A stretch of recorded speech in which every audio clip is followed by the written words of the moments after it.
Hello everyone, welcome to my channel Rakesh tutorial. আজ আমি একাদশ শ্রেণীর সেকেন্ড সেমিস্টারের মানব বিকাশ এবং সম্পদ পরিচালনা বিষয়ের সেমিস্টার 2 এর ইউনিট 7-এর প্রথম, দ্বিতীয় ও চতুর্থ অধ্যায়ের অনুশীলনীর প্রশ্ন উত্তর নিয়ে আলোচনা করব। প্রথম, দ্বিতীয়, তৃতীয়, চতুর্থ অধ্যায় রয়েছে যে কার্য পরিচালনা, পেজ নম্বর 118 থেকে শুরু হয়েছে। ইতিমধ্যেই তোমরা জানো যে আমার চ্যানেলে ইউনিট 5, ইউনিট 6-এর সমস্ত প্রশ্ন উত্তর নিয়ে আলোচনা করা হয়েছে। আর আজকে ইউনিট 7 হলেই তোমাদের অনুশীলনীর সমস্ত প্রশ্ন উত্তর হবে। আর এর পরের ভিডিওই আমি তোমাদের নমুনা প্রশ্নপত্র 1 আর 2 নিয়ে আলোচনা করব। আর ইতিমধ্যে তোমরা জানো যে পর্ষদ প্রদত্ত নমুনা প্রশ্নপত্র নিয়ে আলোচনা করা হয়েছে। তাহলে চলো শুরু করা যাক আজকের আলোচনা। আর তোমাদের কাছে ছোট্ট একটা রিকোয়েস্ট, যারা চ্যানেলটিকে এখনও সাবস্ক্রাইব করনি তারা অতি অবশ্যই সাবস্ক্রাইব করো। যারা চ্যানেলটি আগে থেকে সাবস্ক্রাইব করে গেছো তাদেরকে অসংখ্য ধন্যবাদ। আর যদি ভালো লেগে থাকে তাহলে অতি অবশ্যই লাইক করো, কমেন্ট করে জানাও কোথাও অসুবিধা হচ্ছে, বন্ধুদের মধ্যে প্রচুর পরিমাণে শেয়ার করো। তাহলে চলো শুরু করা যাক আজকের আলোচনা। ইউনিট 7 কার্য পরিচালনা, প্রথম অধ্যায় কার্য পরিচালনা পদ্ধতির ধারণা। 118 পেজ রয়েছে। এর অনুশীলনী প্রশ্ন কোথায় রয়েছে দেখা যাক।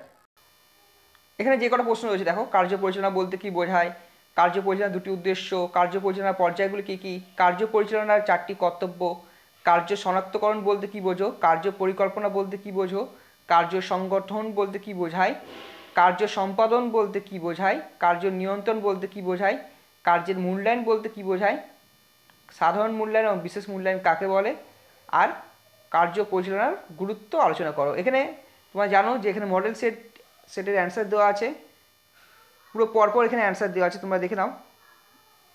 যাদের কাছে বই নেই তারা স্ক্রিনশট নাও, যাদের কাছে বই আছে তারা দাগ দিয়ে নাও। 122 এবং 123 পৃষ্ঠার মধ্যে সব কিছু আছে। এখানে পুরো পরপর অ্যান্সার রয়েছে, তোমরা প্রয়োজনে দাগ নিতে পারো অথবা স্ক্রিনশট নিতে পারো।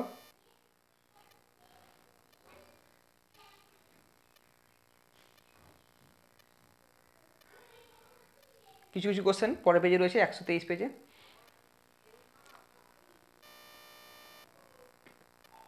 এরপরে কোশ্চেন দেখো, রচনাধর্মী প্রশ্ন 6 নম্বর থাকে।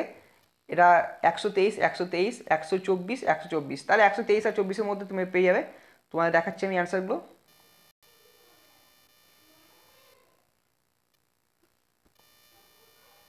পরের পেজে অ্যান্সার রয়েছে,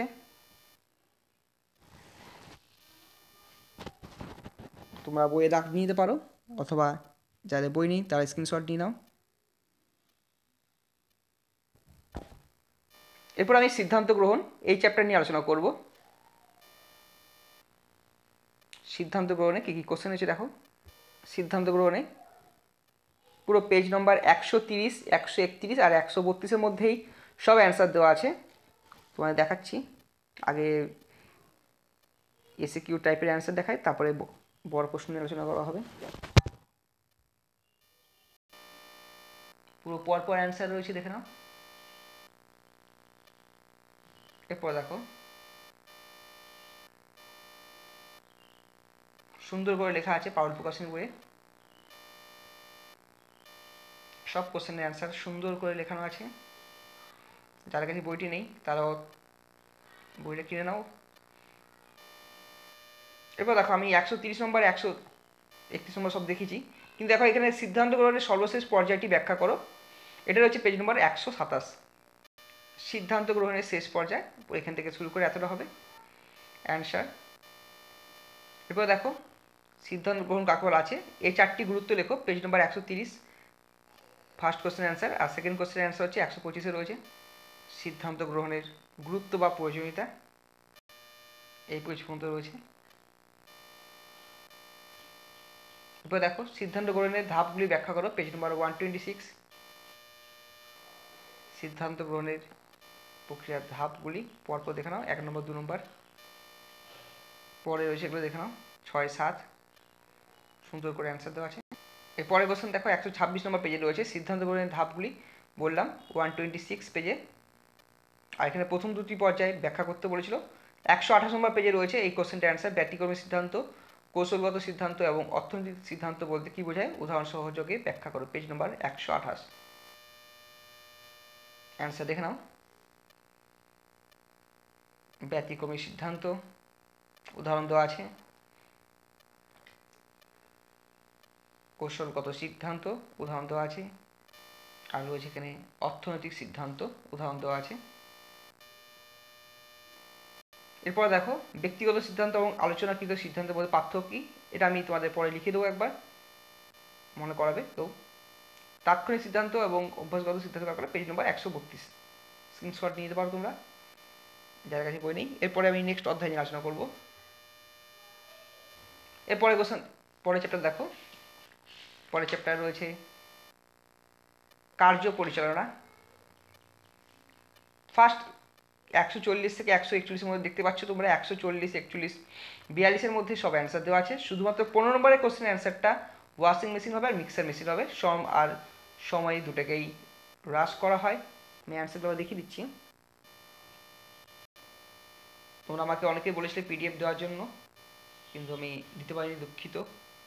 কারণ দেখো পারুল প্রকাশনের বই যখন পুরোটাই ভালো করে দেওয়া আছে, পিডিএফের দাম সেই 150 টাকায় নেওয়া হবে, 100 থেকে 150 টাকা। 100 টাকা যদি কম করে নেওয়া হয়, সেগুলো আবার প্রিন্ট আউট করতে লাগবে, বা প্রিন্ট আউট নাই করলে তো বইয়ের দাম যদি ধরো পিডিএফ কিনে নাও যদি কোনো জায়গা থেকে, যে কোনো জায়গা থেকে 100 টাকা দিয়ে কেনো, আর 50 টাকা দিয়ে তোমার বইটাই কিনতে পারবে, সুবিধা হবে পড়তে জন্য।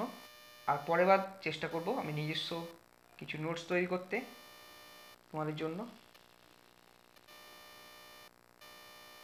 বড় কোশ্চেনের যে অ্যান্সার রয়েছে সব থেকে বেশি 3খানা ইম্পর্টেন্ট কোশ্চেন দেওয়া হয়েছে। এই 3টে কোশ্চেন সব থেকে বেশি ইম্পর্টেন্ট, এগুলো ইম্পর্টেন্ট, বাট আমার মনে হয় 3টে কোশ্চেনের মধ্যে একটা আসার সম্ভাবনা রয়েছে। পেজ নম্বর 143, 143 আর 138, আর এটা হচ্ছে 137, 139। একবার দেখে নাও 137, 139-এ কী রয়েছে। 137-এ এই অংশটা রয়েছে মূল্যায়ন, 138-এ রয়েছে এগুলো, আর 139-এ রয়েছে এগুলো। এরপর দেখো যে বিভিন্ন কোশ্চেন রয়েছে কর্ম পরিবেশ বিদ্যা থেকে, চ্যাপ্টারের নাম দেখে নাও কর্ম পরিচালনা। এখানে কী কী রয়েছে, ফার্স্ট 148 সবকটা কোশ্চেনের অ্যান্সার 148 থেকে 149-এর মধ্যে আছে। তোমাদেরকে অ্যান্সার দেখিয়ে দিচ্ছি একবার, সুন্দর করে এগুলো লিখে নেবে, অথবা স্ক্রিনশট নিয়ে নাও, অথবা বইয়ের মধ্যে দাগ দিয়ে নাও। এর পরের ভিডিও আমি আলোচনা করবো সব থেকে বেশি ইম্পর্টেন্ট 2 মার্কস 6 মার্ক সব থেকে যেগুলো বেশি ইম্পর্টেন্ট সেগুলো আলোচনা করব। তার আগে মডেল প্রশ্নপত্রের উত্তর দেওয়ার চেষ্টা করব। দেখে নাও এরপরে অ্যান্সার যেগুলো রয়েছে সব 1, 2, এদিকে 1, 3, 4, 7 অ্যান্সার সব দেওয়া আছে, পেজ নাম্বার সব লেখা আছে পাশে, তোমরা দেখে নাও তোমার সুবিধার জন্য। তাহলে এই ছিল আমাদের আলোচনা, দেখা হচ্ছে নেক্সট ভিডিওয়ে নতুন কিছু টপিক নিয়ে। আর যারা চ্যানেলটিকে এখনও সাবস্ক্রাইব করনি তারা অতি অবশ্যই সাবস্ক্রাইব করো, আর বন্ধুদের মধ্যে প্রচুর পরিমাণে শেয়ার করো। আর যদি কোনো অসুবিধা হয় তাহলে অতি অবশ্যই কমেন্ট করে জানাবে। আর তোমরা জানো যে আমার চ্যানেলে ইতিহাস এবং পরিবেশবিদ্যা নোটস দেওয়া হয়, আর তার সাথে এডুকেশন ছায়া প্রকাশনী বইয়ের যে সমস্ত অনুশীলনী প্রশ্ন রয়েছে সেগুলো নিয়ে বিস্তারিত আলোচনা করা হয়েছে। 2 মার্কসেরগুলো যেহেতু বড় কোশ্চেন, বিভিন্ন চ্যানেল থেকে বা তোমাদের গৃহশিক্ষকরাই কিছু নোটস দেবেন। আর যদি কোনো অসুবিধা হয় তাহলে অতি অবশ্যই কমেন্ট করে জানাবে, আমি চেষ্টা করবো সেগুলোকে দেওয়ার জন্য। তা দেখা হচ্ছে নেক্সট ভিডিওয় নতুন কিছু টপিক নিয়ে।